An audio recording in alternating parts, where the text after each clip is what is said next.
Lalayo po muna ako sa toko at nang maiba naman. Painit po tayo ng mantika. Olive oil po ito. 4 na kutsara ng olive oil. Wala na pala ako olive oil. Ilalagay ko na po itong 3 kutsara ng butter. Kaya po ako naglalagay ng olive oil kasama po ang ating butter kasi po para hindi masunog agad yung ating butter. Ilalagay ko na po itong konting bawang habang tinutunaw natin yung ating butter. Katamtaman lang po ang apoy ha, huwag masyadong malakas. Saka po natin ilalagay itong isang maliit na lata ng all-purpose cream. Hihinaan ko ng mahina yung apoy. Hahaluin ko po ire. Talagang bahagya lang po ang apoy. Sasama ko na po itong ating keso.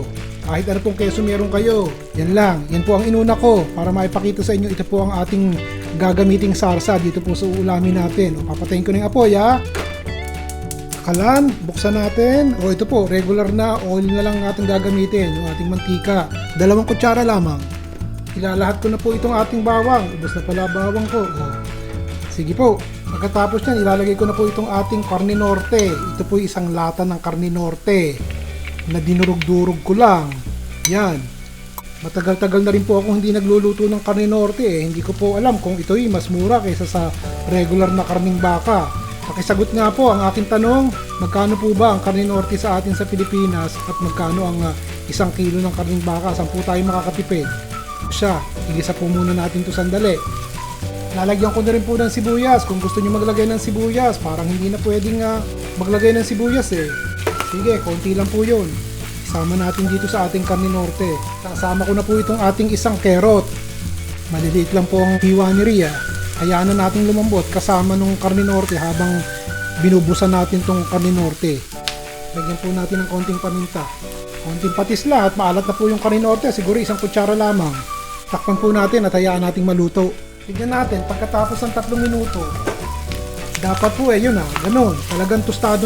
Nakikita nyo po ba?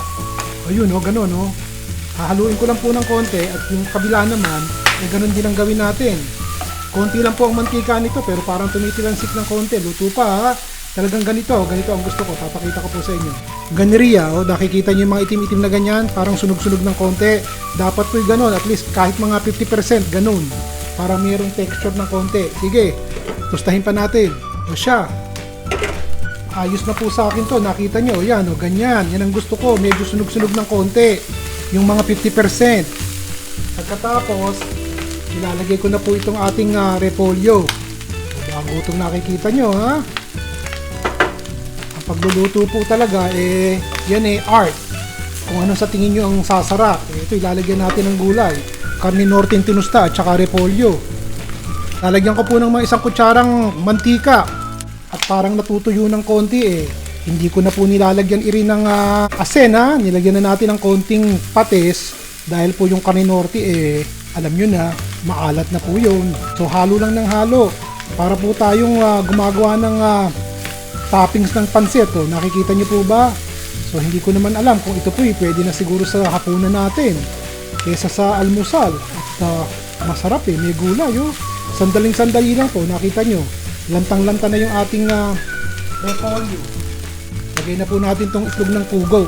Yung itlog ng pugo yun na naman pwedeng hindi nyo nalagyan kung ayaw nyo. Pero patuloy po ang paghahalo natin. Nakikita nyo, naku po, naamoy ko.